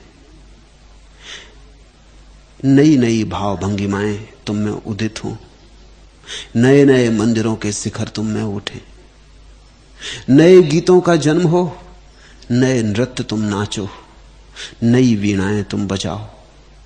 नित्य नूतन तुम खोजो, और जितना खोजो उतना ही पाओ कि और खोजने को हो गया मौजूद। जितना खोजो उतना खोज बढ़ती जाए, खोज कभी अंत पर ना आए। यात्रा सिखाता हूं मैं, मंजिल तो बहाने है। मंजिल की बात करता हूं ताकि तुम दौड़ो, ताकि तुम चलो। मजा तो यात्रा का ही है, यात्रा ही मंजिल है। बात इतनी सी कहानी हो गई, एक चूनर और धानी हो गई। गंध ले जाती बिना मांगे हवा, देह जब से रात रानी हो गई। तुम्हारे जीवन में खिले फूल, तुम्हारा अंतर कमल खिले। ये कमल तुम्हें ज्ञानी नहीं बना जाएगा, ये कमल तुम्हें परम अज्ञानी बना जाएगा। तुम निर्दोष बालक की भांति हो जाओगे, छोटे बच्चे की भांति जो सागर के तट पर शंख बीनता, सीप बीनता, रंगीन पत्थर बीनता, और हर रंगीन पत्थर को ऐसे संभाल के रखता है जैसे कोहिनूर हीरा हो। बड़े बूढ़े समझाते हैं कि फेंक, पत्थर कहां ढो रहा है, ये बोझ क्यों लिए चल रहा है, ये कचरा क्यों इकट्ठा कर रहा है। छोटे बच्चे को समझ में नहीं आता कि तुम किस चीज को कचरा कह रहे हो। इन रंगीन पत्थरों को, इन अपूर्व पत्थरों को, इन सीप शंखों को। जब तुम्हारे भीतर का कमल खिलेगा फिर तुम दोबारा बच्चे हो जाओगे, और अब की बार ऐसे बच्चे होगे जो फिर कभी बूढ़ा नहीं होता। ये अंतर का जन्म होगा। गंध ले जाती बिना मांगे हवा, देह जब से रात रानी हो गई। उम्र अचानक हीर हो गई, निर्धन नजर अमीर हो गई। एक दस्तूर किया तुमने, प्यार मशहूर किया तुमने। कांच का रूप तराश दिया, एक कोहनूर किया तुमने। सहरा को सागर, सूखी नदी को पूर किया तुमने। पिलाकर प्राणों को मदिरा, नशे में चूर किया तुमने। आकांक्षा यही है यहां कि तुम नाच सको, और ये नाच कृत्रिम ना हो, ये नाच हार्दिक हो, स्वस्फूर्त हो। ये नाच ऐसा ना हो जैसा कि नर्तक का होता है। ये नाच ऐसा हो जैसे मीरा का था, चैतन्य का था। ये नाच कोई अभ्यास ना हो, ये तुम्हारी सहज तरंग हो। तुम तरंगी बनो, लहरी बनो, तुम मदमस्त बनो, तुम पर एक मस्ती का आलम छा जाए। इसकी चेष्टा चल रही, इसलिए रहस्य को घटेगा नहीं, रहस्य को घटाना नहीं, रहस्य को महारहस्य बनाना है, महारहस्य को परम आत्यंतिक रहस्य बनाना है जो कभी हल होता ही नहीं। जो हल हो जाए वो बात धर्म की नहीं, जिसका अंत आ जाए वो बात सत्य की नहीं।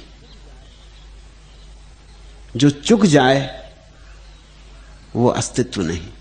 ये अस्तित्व तो चुकता नहीं। यहां एक शिखर तुम चढ़े और सोचते थे कि बस अब आ गई मंजिल, कि जब तुम शिखर चढ़ जाते हो पाते हो और बड़ा शिखर सामने प्रतीक्षा कर रहा है। सोचते हो चलो और थोड़ी यात्रा है, इसे और गुजार लो, लेकिन जब तुम नए शिखर पर पहुंचते तो और बड़ा शिखर नई चुनौती बनकर खड़ा है। शिखर पर शिखर हैं और द्वार पर द्वार और रहस्य पर रहस्य है। इनका अंत नहीं है। परमात्मा इसी अर्थों में तो अनंत है। धरनी पर छाई हरियाली, सजी कली कुसुमों से डाली, मयूरी मधुवन मधुवन नाच, मयूरी नाच मगन मन नाच, समरण सौरभ सरसाता, घुमड़ घन मधुकण बरसाता, मयूरी नाच मदिरमन नाच, मयूरी नाच मगन मन नाच। तुम नाच सको मयूर जैसे। और प्रभु के मेघ तो सदा ही घिरे, आषाढ़ तो सदा ही मौजूद है। तुम फुदक सको, तुम पुलकित हो सको, इसकी चेष्टा चल रही। यहां मैं तुम्हें धार्मिक बनाने में उत्सुक नहीं हूं, यहां मैं तुम्हें जीवंत बनाने में उत्सुक हूं, और मेरे लिए जीवंतता ही धर्म है। मैं यहां तुम्हें किन्हीं सिद्धांतों और शास्त्रों की मान्यता में रूपांतरित करने के लिए आतुर नहीं हूं। तुम्हें हिंदू, मुसलमान, ईसाई, जैन बनाने में मेरी जरा उत्सुकता नहीं। तुम्हारा यही तो दुर्भाग्य है कि तुम कुछ बन के बैठ गए हो। तुम्हारी सारी धारणाएं छीन लेने में उत्सुकता है, क्योंकि तुम्हारी धारणाओं के कारण ही तुम इतने बोझिल हो गए हो कि नाच नहीं पाते। मयूर के पैरों में पत्थर बंधे, गले में शास्त्र बंधे, पंडित पुरोहित मयूर के ऊपर बैठे, मयूर नाचे तो खाक नाचे। तुम्हारे सब धारणाएं, तुम्हारे सब सिद्धांत, विश्वास सब हटा लेने, ताकि केवल जीवन की श्रद्धा मात्र तुम्हारी एकमात्र श्रद्धा रहे और जीवन का मंदिर तुम्हारा एकमात्र मंदिर हो। रहस्य तो बढ़ेगा, बढ़ता जाए तो ही समझना कि तुम मेरे साथ हो। जहां रहस्य रुकने लगे, अटकने लगे, समझना कि तुमने मेरा साथ छोड़ दिया। तुमने कुछ सिद्धांत बना लिए, तुम रुक गए, तुम राह के नीचे उतर के किनारे पर तंबू गाड़ लिए और तुमने घर बना लिया। मेरे साथ पड़ाव तो बहुत आएंगे, मंजिल कभी नहीं। और हर मंजिल पड़ाव से ज्यादा नहीं है, क्योंकि और आगे है, और आगे है यात्रा। बुद्ध ने कहा है, चरे वेती चरे वेती, चले चलो चले चलो, अंत कहीं भी नहीं, सत्य की कोई सीमा नहीं।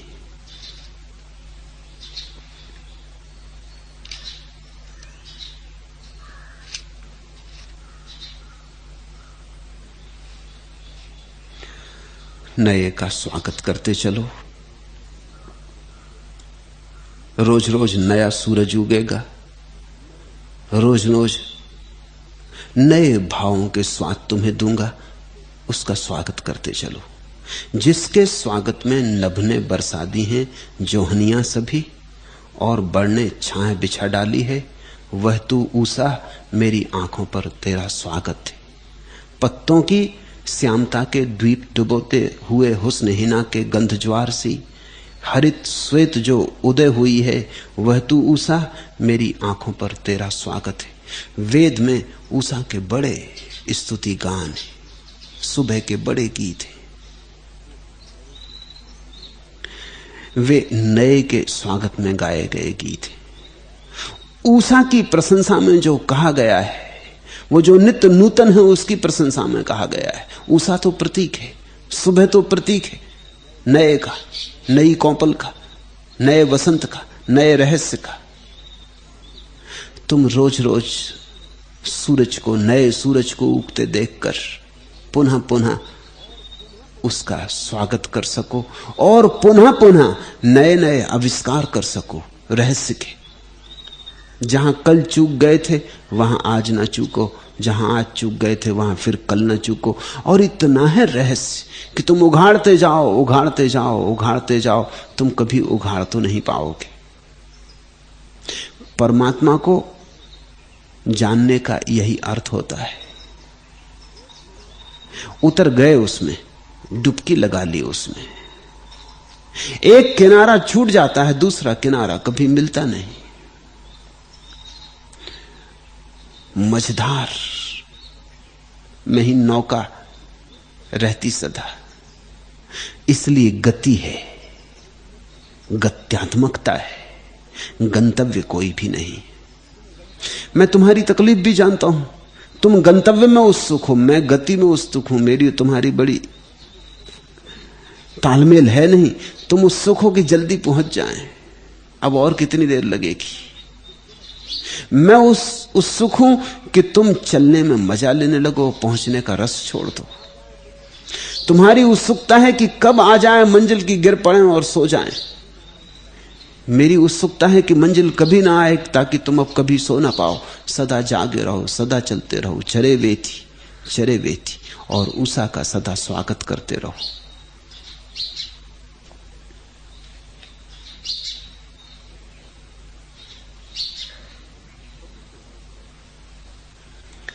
प्रभु तो रोज रोज आता, बहुत रूपों में आता।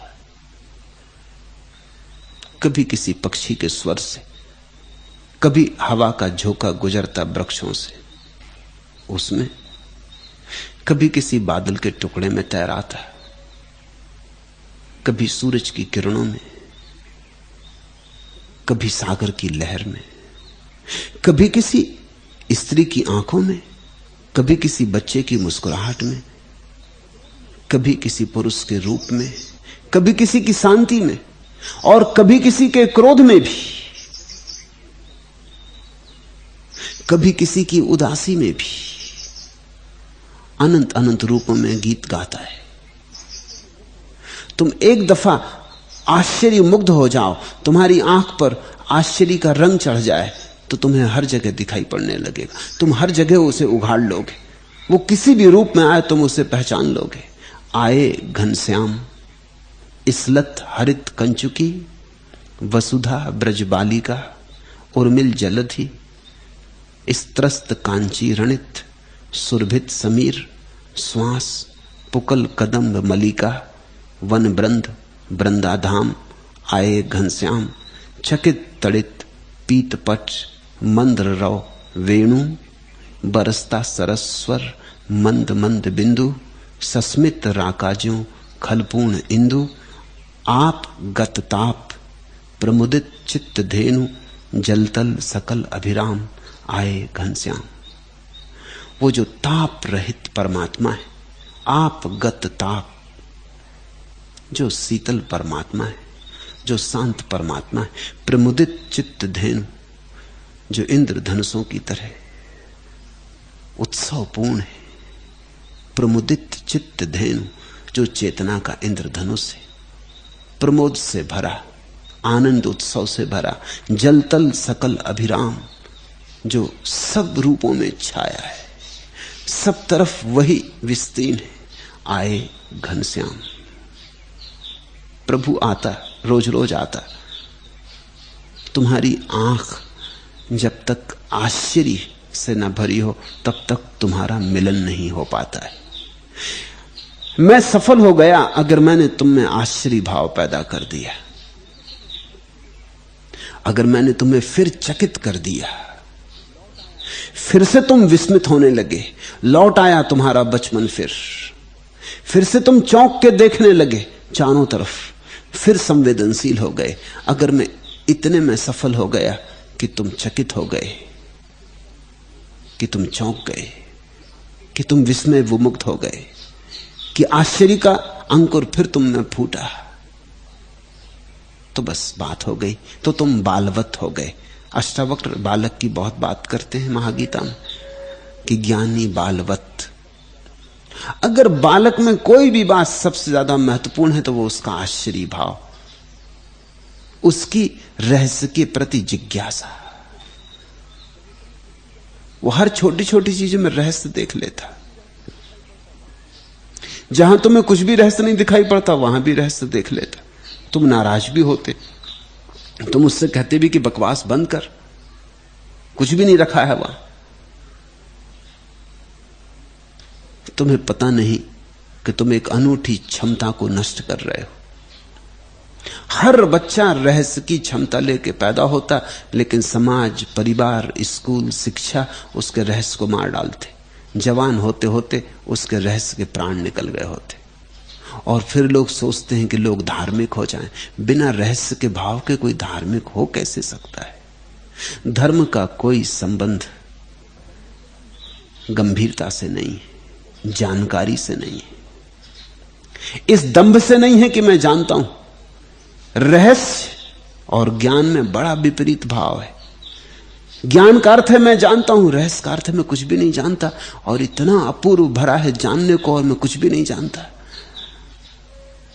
ज्ञान में दबा हुआ आदमी मुर्दा हो जाता, कब्र में समा गया।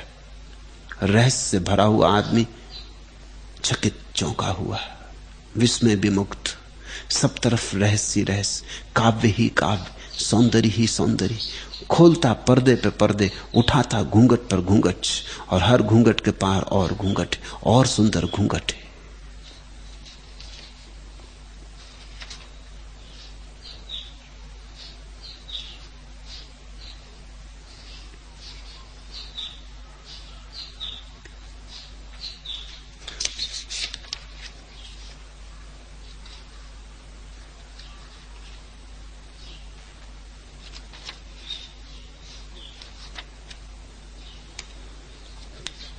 सातवां प्रश्न, आपने कहा कि बुद्ध पुरुष सर्वसा तथाता में जीते, यानी जगत जैसा है वैसा ही उन्हें स्वीकार है। वे उससे रत्ती भर भी अन्यथा नहीं चाहते। यदि ऐसा है तो फिर वे हम लोगों को उपदेश क्यों करते हैं, हमें दिन रात समझाते क्यों हैं? वे हमारे तथाता के अस्वीकार को स्वीकार में क्यों बदलना चाहते हैं?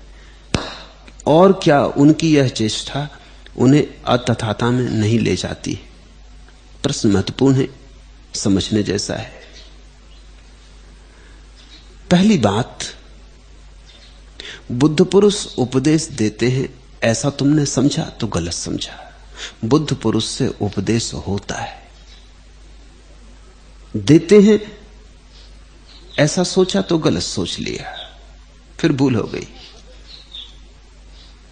देते हो अगर, तब तो फिर तथाता के बाहर हो गए, वो अतथाता शुरू हो गई। उपदेश देने का तो मतलब यह हुआ कि उनका आग्रह है कुछ कि ऐसा होना चाहिए। उपदेश देने का अर्थ तो यह हुआ कि अगर तुमने न माना तो वो दुखी होंगे, और तुमने माना तो सुखी होंगे। नहीं, उपदेश उनसे होता है। बुद्ध पुरुषों ने कभी भी उपदेश नहीं दिया, हुआ है। महावीर के संबंध में जैनों ने बड़ी ठीक बात कही, उनसे वाणी झरी। ये ठीक बात है, कही नहीं गई, झरी। जैसे वृक्ष से फूल झरते, या फूल से सुगंध झरती, या दिए से रोशनी झरती, या बादल से जल झरता, ऐसी झरी जो भीतर सघन हो गया है वो अभिव्यक्त होगा। उपदेश देते तो तुम चूक गए, उपदेश हुआ। उपदेश देते हैं उपदेष्टा, उपदेश होता है बुद्ध पुरुषों से। बुद्ध पुरुष उपदेश देते नहीं,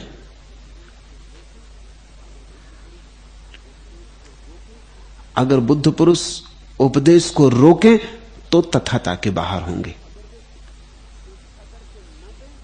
अगर वे चेष्टा करके न दें तो चूक होगी। इसलिए जो होता है होता है, उपदेश होता है तो उपदेश होता है, अगर नहीं होगा तो नहीं होगा। कभी कभी ऐसा भी हुआ कि बुद्ध पुरुष चुप रह गए। मेहर बाबा पूरे जीवन चुप रहे, चुप्पी आई तो चुप्पी, बोलना हुआ तो बोलना। जो हुआ उससे होने देना है। पहली बात।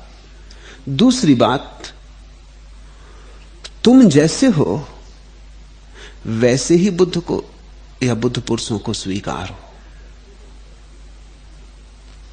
तुम जैसे हो वैसे ही स्वीकार हो।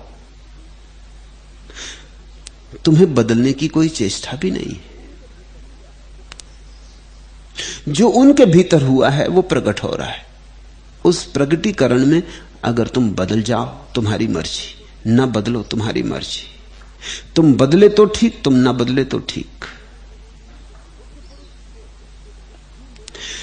बुद्ध पुरुष को इससे कुछ भी लेना देना नहीं कि तुम बदलो ही, ऐसा कोई आग्रह नहीं है। तुम्हारी कठिनाई भी मैं समझता हूं।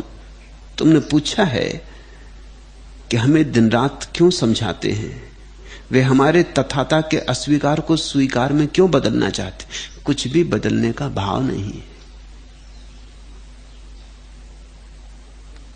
इसलिए एक फर्क ख्याल रखना, जब कोई साधु कोई संत तुम्हें बदलने में बहुत उत्सुक हो तो समझ लेना अभी बुद्धत्व का जन्म नहीं हुआ।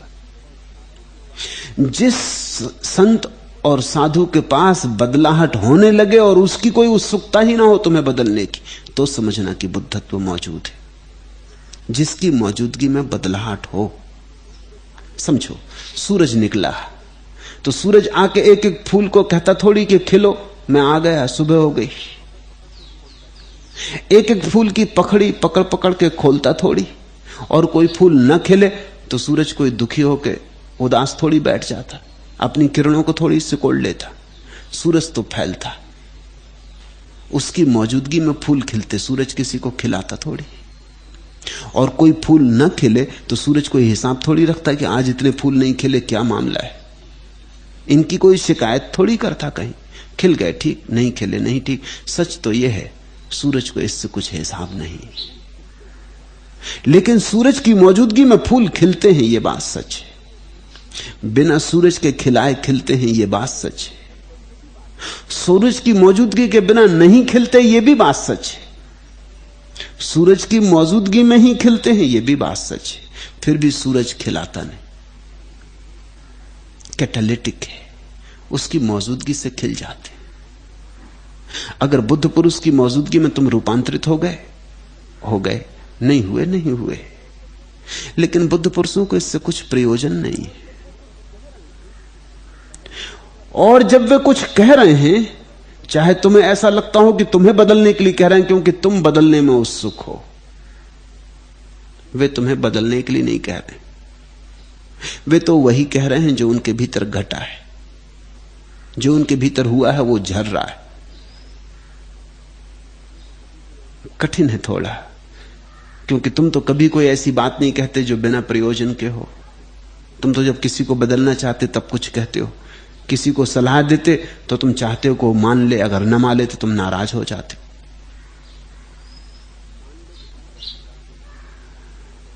मान ले तो तुम्हारे अहंकार को तृप्ति मिलती है, न माने तुम्हारे अहंकार को चोट लगती कि मेरी सलाह नहीं मानी तब देख लूंगा।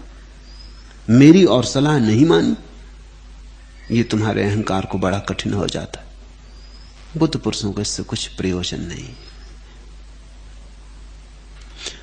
जो होता है होता है। तुम बदल गए तो भी मजा है, तुम न बदले तो भी मजा है। इसमें कहीं भी कोई सचेष्ट आग्रहपूर्वक कोई हट नहीं है।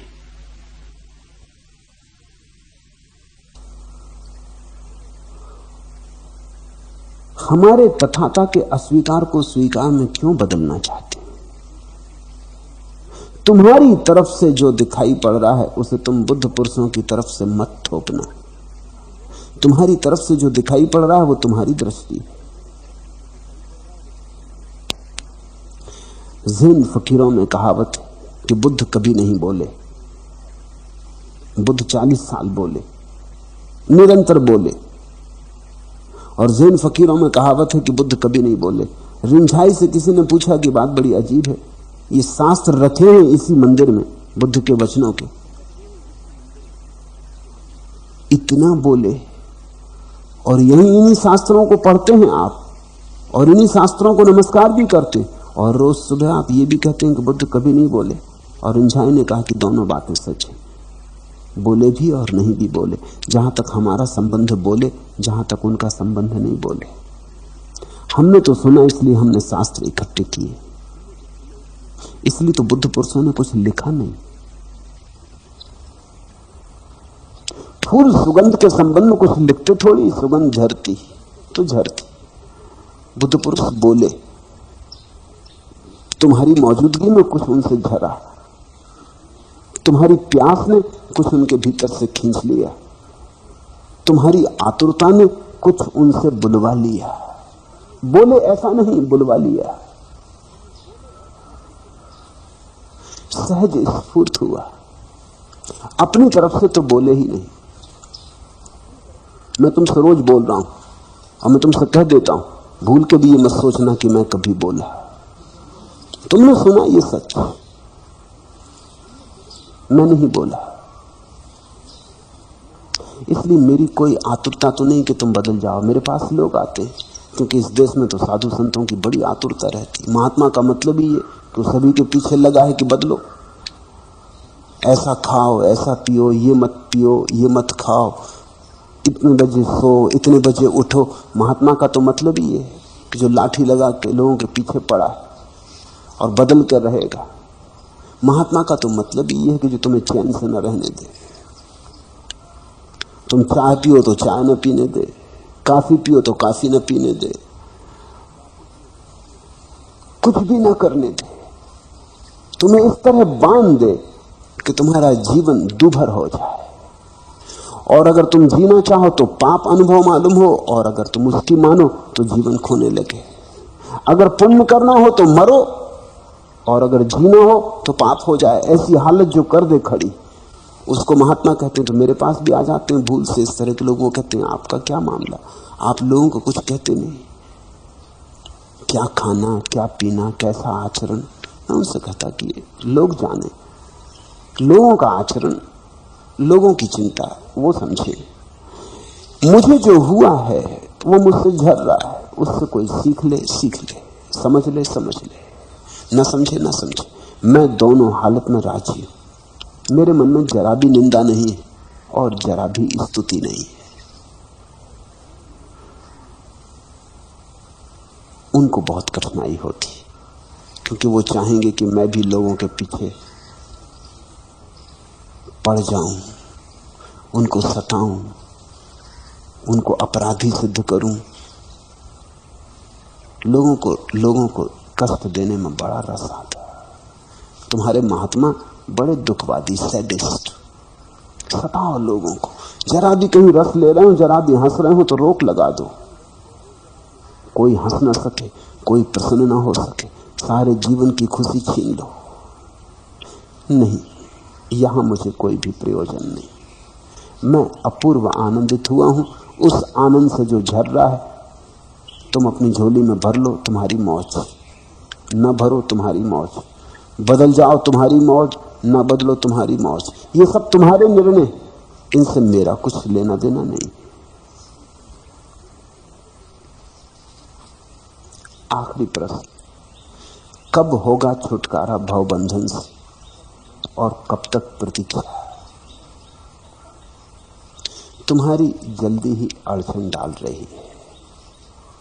तुम जितनी जल्दी करोगे उतनी ही देर लग जाएगी।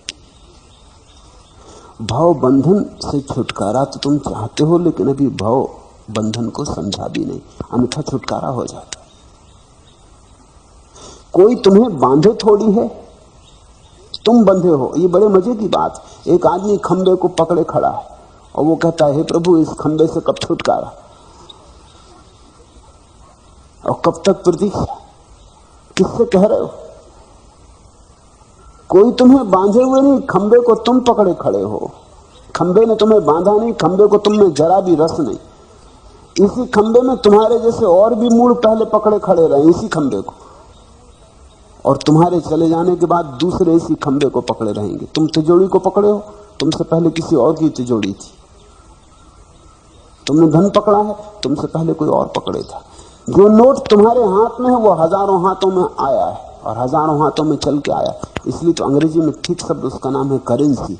करेंसी का मतलब जो चलता रहता, करंट, इधर से उधर रुकते ही नहीं, एक हाथ से दूसरे, दूसरे हाथ से तीसरे हाथ में जाता रहता। हजार हाथों की छाप है उस पर। करेंसी नोट से गंदी चीज तुम दुनिया में कोई खोज ही नहीं सकती, मगर तुम भी उसको पकड़े हो और जोर से पकड़े हो, और दूसरों जिनके हाथ में था वो भी जोर से पकड़े थे, और सबको ख्याल ये है कि धन तुम्हें पकड़े हुए। हे प्रभु, भवबंधन से कैसे छुटकारा होगा, कब छुटकारा होगा? तुम भवबंधन को जिस दिन समझ लोगे उसी क्षण छुटकारा हो गया। जिस क्षण समझ लिया कि खंबे को मैं पकड़े हूं, अब पकड़ना हो तो पकड़ो, ना पकड़ना हो तो ना पकड़ो, बात खत्म हो गई। दुनिया के इस मोह जलधि में किसके लिए उठूं उभरूं अब? बिखर गई धीरज की पूंजी, सुख सपने नीलाम हो गए। शीशा बिका किंतु रत्न के मंसूबे नाकाम हो गए। ऊपर की इस चमक दमक में किसके लिए दहूं निखरूं अब? हाट बाट की भीड़ छट गई, मिला न कोई गाहक मेरा। मैं अनचाहा खड़ा रह गया, व्यर्थ गई सब मेहनत नाहक। बीत गई सज धज की बेला, किसके लिए बनूं संभरूं अब? रात गया दोपहरी के संग, आगे दिखती रीति संध्या। कातर प्रेत खड़े आंसू के, जोत हो गई जैसे वंध्या। चला चली की इस बेला में, किसके लिए रहूं ठहरूं अब?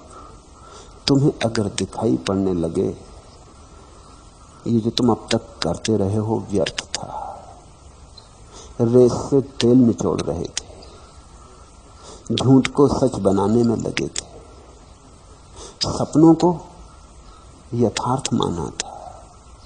जिस दिन तुम्हें दिख जाएगा उसी दिन हाथ ढीले हो जाएंगे।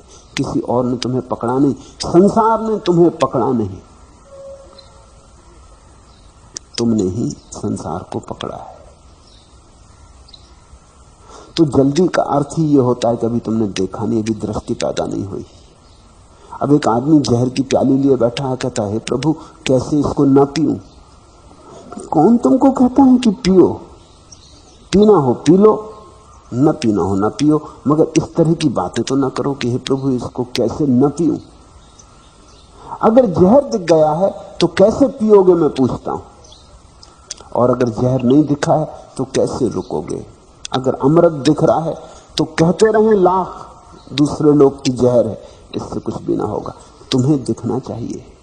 बिखर गई धीरज की पूंजी, सुख सपने नीलाम हो गए। शीशा बिका किंतु रत्न के मंसूबे नाकाम हो गए। ऊपर की इस चमक दमक में किसके लिए दहूं निखरूं अब? दुनिया के इस मोह जलधि में किसके लिए उठूं अब उभरूं अब? हाट बाट की भीड़ छट गई, मिला न कोई मेरा गाहक। मैं अनचाहा खड़ा रह गया, व्यर्थ गई सब मेहनत नाहक। बीत गई सज धज की बेला, किसके लिए बनूं संभरूं अब? देखो, खोल के आंख देखो। जिसे तुम जीवन कहते हो बिल्कुल व्यर्थ है। जिसे तुम जीवन कहते हो वहां जरा भी सच नहीं। आंख भर के देखो, छूटने छाटने की बातें ना करो, पागलपन की बातें ना करो, होश संभालो, देखो गौर से।